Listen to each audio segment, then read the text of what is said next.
मित्रों नमस्कार। पावन ज्योतिष प्रभात यूट्यूब चैनल पर आप सबका स्वागत है। आज के वीडियो का शीर्षक है अपने लग्न से जाने कर्क राशिगत गुरु का शुभ फल। Jupiter transit in cancer 2026। Know your lucky results from ascendant. जी हाँ मित्रों, क्या गोचर के बारे में आप कुछ जानकारी रखते हैं? आपको अब तक केपी के आलोक में बहुत वीडियो दे करके मैंने ये बताया कि ग्रहों की दशा अंतरदशा और विभिन्न नियमों का प्रयोग करके ग्रहों का फल जानिए। लेकिन जो गोचर फल है अभी मिलता है। आप सभी जानते हैं कि ग्रह अपनी गति के अनुसार राशि परिवर्तन करते रहते हैं, एक राशि से दूसरे राशि में जाते हैं। सूर्य एक महीने में दूसरी राशि में चला जाता है। चंद्रमा 1.25 दिन लगता है, 26 घंटे। मंगल लगभग 40-45 दिन, 1.5 महीना या उससे 2-1 दिन कम जाने। शुक्र भी उसी तरीके से महीना 1.5 महीना में राशि बदल देता है। शनिश्चर 2.5 साल में राशि परिवर्तन करता है और गुरु 1 वर्ष में 13 महीना दिखता, राशि बदल देता है। राहु और केतु को 1.5 साल लगता है। और ये गोचर फल भी प्रभावी होता है। बिना किसी गुणा गणित के आप ग्रहों के गोचर से भी अपना शुभ अशुभ समय जान सकते हो। लेकिन मेनली आज हम बात करेंगे गुरु का, क्योंकि गुरु 1 वर्ष तक एक राशि में रहता है और सब ये जानते हैं कि आपकी कुंडली में या ग्रह मंडल में सबसे प्रभावी ग्रह गुरु है और सबसे अधिक शुभ फलदायक है। गुरु जहाँ स्थित है और जहाँ उसकी दृष्टि है वहाँ वो शुभ फल देता है। ये सभी जानते हैं। गुरु का गोचर अब तक मिथुन राशि में था, तो इसी 2 जून को कर्क में गोचर बस गया है, कर्क राशिगत, इसलिए हमने लिखा है। 1 साल तक यह कर्क राशि में रहेगा और गुरु की स्थिति से और उसकी दृष्टि से आपके लग्न के अनुसार जहाँ जहाँ उसका प्रभाव रहेगा वहाँ अपना शुभ फल वह प्रदान करता है। यहाँ तो हमने कि फिर लग्न आपकी कस्प चार्ट दिया है, मेष लग्न की कुंडली जो बराबर देता हूँ, इसी लग्न से समझाने का प्रयास करूँगा। एक आध लग्नों का और वर्णन करूँगा, लेकिन मेनली ये लग्न कुंडली से ही देखिए, कस्प कुंडली की इसमें ज़रूरत नहीं है। अब इस मेष लग्न की कुंडली में गुरु कर्क राशि में, अब इसी लग्न कुंडली से आपको ये देखना है कि गुरु की स्थिति कहाँ है, दृष्टि कहाँ। क्या आप अपने लग्न के अनुसार गुरु का गोचर या कर्क राशि में 1 साल रहने भ्रमण के दौरान कौन कौन से शुभ फल मिलेंगे, इसकी जानकारी आप इसी लग्न कुंडली के भावों को देख करके जान सकते हैं।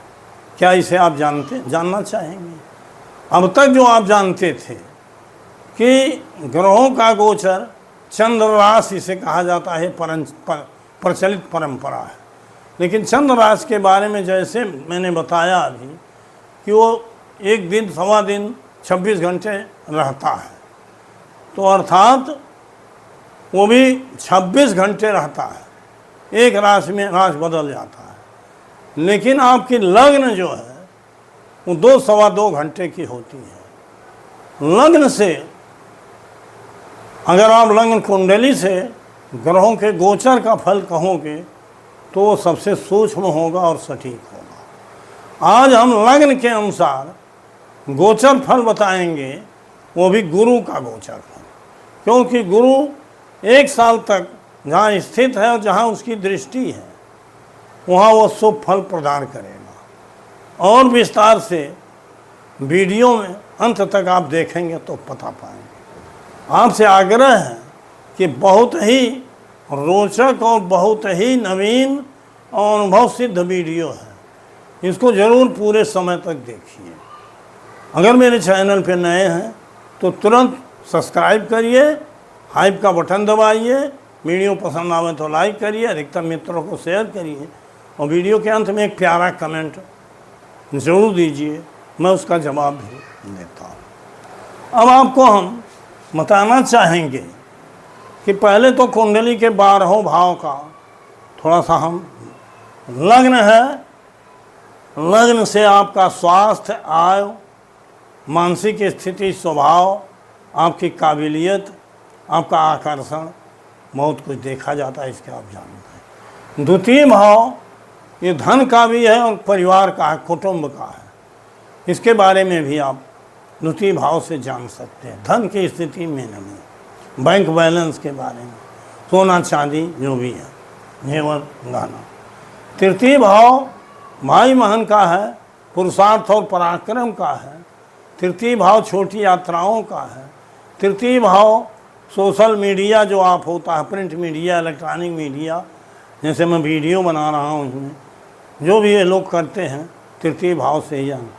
कोई भी अगर आपको एजेंसी लेना है तो तृतीय भाव, मतलब तृतीय भाव बुद्धि का स्थान भी होता है। तो इस तरह से जितनी चीज़ें तृतीय भाव से देखी जाती हैं उसको आप समझें। चतुर्थ भाव माता का स्थान है और शिक्षा का भी स्थान है, भूम भवन वाहन सुख का भी स्थान। पंचम भाव संतान पक्ष है, आपका आध्यात्म पक्ष है, ज्ञान पक्ष है, मंत्र तंत्र साधना है, नाटक, सिनेमा आज आदि चीज़ें। स्वास्थ्य भी का भी मेन स्थान है।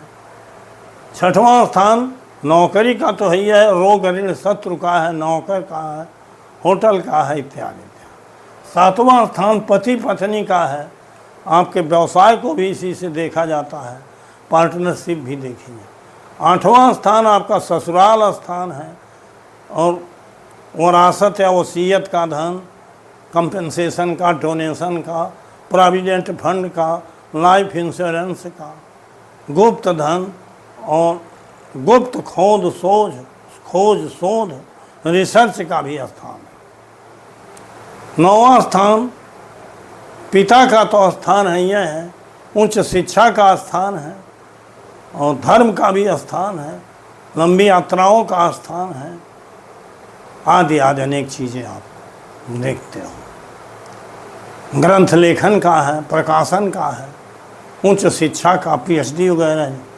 10वां स्थान आपका प्रोफेशन है, सफलता है और राज्य पक्ष है, अधिकारी पक्ष है, आदि आदि। 11वां स्थान आपका आय स्थान है, सार्वत्रिक लाभ इसी से देखा जाता है।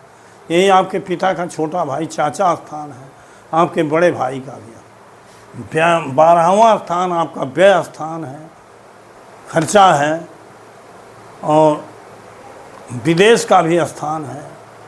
12वां स्थान शमशान का है, अस्पताल का है, आपके इन्वेस्टमेंट, जब आप कुछ खरीदोगे, भूम भवन वाहन इत्यादि, कोई प्रॉपर्टी, तो 12वां इन्वेस्टमेंट का स्थान। तो इस तरह से 12 भाव के बारे में मैंने बताया। अब जैसे किसी की मेष लग्न की कुंडली है, सब पर बात होगी। मेष लग्न की कुंडली में गुरु देखिए कर्क राशि में इस समय गोचर वश चल रहा है, साल भर तक रहेगा। और गुरु जहाँ स्थित है, अर्थात यहाँ राशि की बात नहीं, यहाँ भाव की बात। यहाँ हम इसकी बात नहीं करेंगे कि उच्च में है, बहुत पढ़ा है आपने, चंद्रमा के द्वारा भी नहीं, लग्न के द्वारा। आप देखिए कौन से भाव, लग्न कुंडली के अनुसार। चौथे स्थान में गुरु है, गुरु की 2 दृष्टि 3 दृष्टि होती है।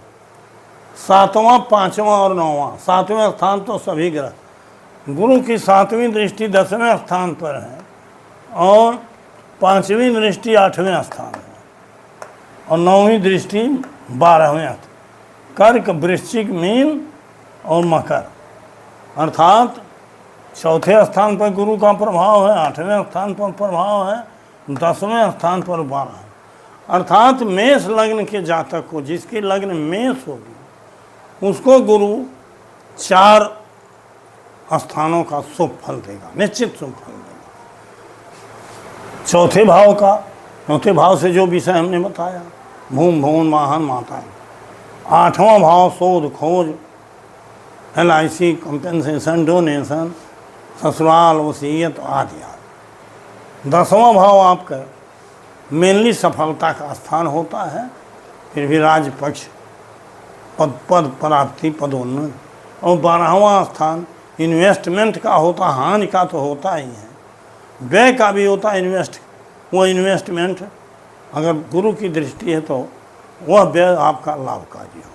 अर्थात मेष लग्न वाले को 4, 8, 10 और 12 इन भावों से जो चीज़ देखी, जो कार्य, जो घटनाएं देखी जाती हैं, इसमें शुभ फल मिलेगा। और ये तो वर्ष भर में मिलेगा शुभ फल। लेकिन अगर आप महीने का फल देखना चाहेंगे तो आप ये जानते हो, पढ़े होंगे कि एक तो लग्न होती है, दूसरा सूर्य लग्न और तीसरा चंद्र लग्न। सूर्य से महीने का फल आप देख सकते हैं। सूर्य से गुरु जिन जिन राशियों में भावों पर दृष्टि डाल रहा है, सूर्य से भी उन्हीं भावों पर अगर गुरु की दृष्टि है, जैसे सूर्य मेष में आ गया तो ठीक उसी भाव पर दृष्टि होगी। मेष में नहीं आया तो अन्य भावों पर भी अगर सूर्य अगर है तो जो लग्न से जहाँ जहाँ गुरु की दृष्टि है, उन भावों में से कोई भी भाव अगर सूर्य से गुरु की दृष्टि में है तो उस भाव का फल उस महीने में मिलेगा। जैसे चौथा स्थान मेष में आ गया तो चौथा स्थान, यहाँ देखिए अगर तुला में आ गया तो तुला, वृश्चिक, धनु, मकर, यहाँ से भी चौथे स्थान। इस तरह से तुला में शुक्र जाएगा तो चौथे का फल देगा। इसी तरह से सूर्य से 10वें स्थान पर अगर गुरु की दृष्टि है, जो लग्न से है, मतलब लग्न से जरूरी है, तो उस स्थान का शुभ फल मिलेगा।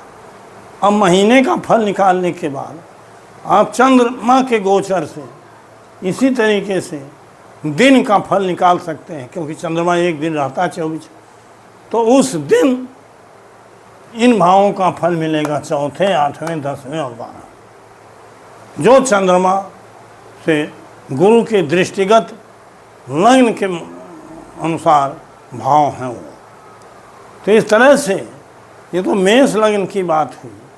आप वृषभ लग्न की ही बात देख लीजिए, एक लग्न बता दे रहा हूँ। वृष लग्न, मान लीजिए आपके लग्न वृष है, तो उदाहरण के लिए बता रहा हूँ, ये वृषभ लग्न है।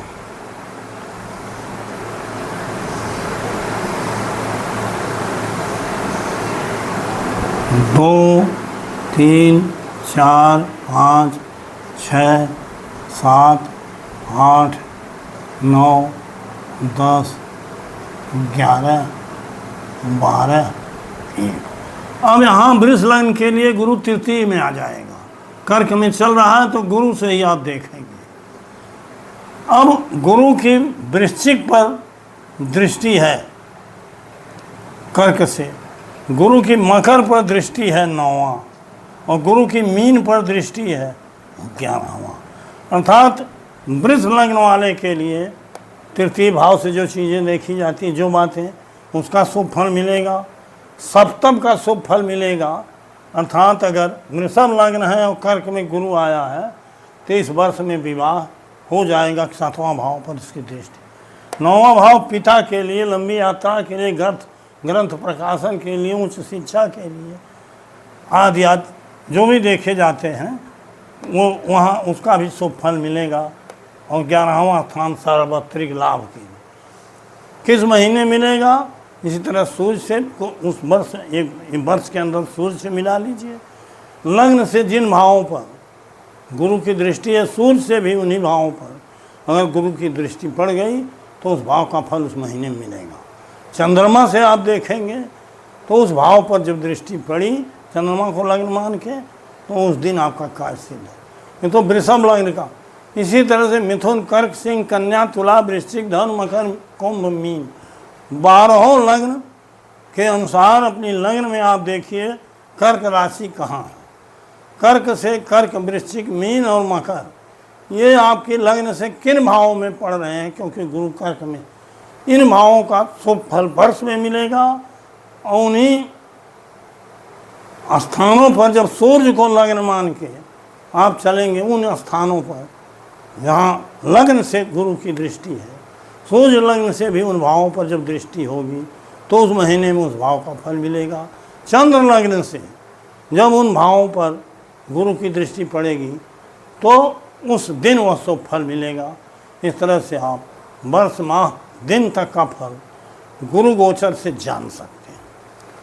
अब इसमें और एक महत्वपूर्ण बिंदु बताना, यद्यपि गुरु प्रभाव देगा, ये फल निश्चित रूप से मिलेगा, लेकिन फुल सपोर्ट तब हो जाता है, 100% गुड रिजल्ट तब मिलेगा जब आपकी जो लग्न कुंडली है उसमें भी गुरु की दृष्टि उन भावों पर हो जो आज कर्क से जहाँ पड़ रही है, तो फल और अधिक मिल जाएगा। और अगर लग्न से गुरु की दृष्टि वहाँ नहीं है, मान लीजिए आपकी मेष लग्न है और गुरु कर्क में ही बैठा है आपकी जन्म कुंडली में, तो जिन भावों को देख रहा है इनका डबल फल मिल जाए। लेकिन अगर नहीं है मेष लग्न, तो आज जिस भी लग्न से जहाँ दृष्टि उसकी पड़ रही है वो फल तो मिलना ही मिलना है। तो इस तरह से मित्रों, गुरु के गोचर से जो कर्क राशि गत गुरु है, सभी लग्नों के लिए जिन स्थानों पर जो लग्न के अनुसार कर्क, वृश्चिक, मीन और मकर राशि जिन जिन भावों में होगी आपकी लग्न से, उन भावों का शुभ फल महीने में मिलेगा और वर्ष में मिलेगा। और महीना देखना होगा तो सूर्य को लग्न मान के सूर्य जिस राशि में होगा वर्तमान में, वहाँ से भाव देखिए और लग्न कुंडली से जिन भावों पर दृष्टि है गुरु की या जो स्थिति है, सूर्य से भी देखिए, अगर एक ही भाव पर भी सूर्य लग्न से वो दृष्टि या स्थिति पड़ रही है तो उस भाव का फल उस महीने में मिलेगा। और चंद्रमा से जब आप देखोगे तो दिन का फल मिल जाएगा। तो इस तरह से मैंने बड़ी गूढ़ चीज़ बताया है। इस वीडियो को 1-2 बार जरूर देखिए ताकि आपको पूरी तरह से समझ में आ जाए। वीडियो लंबा न हो, ये नाते आज का शीर्षक कहीं समाप्त करता हूँ, वीडियो ही समाप्त करता हूँ। पुनः मिलूँगा 4 दिन बाद एक नए वीडियो के साथ। बहुत बहुत धन्यवाद, हार्दिक शुभकामनाएं।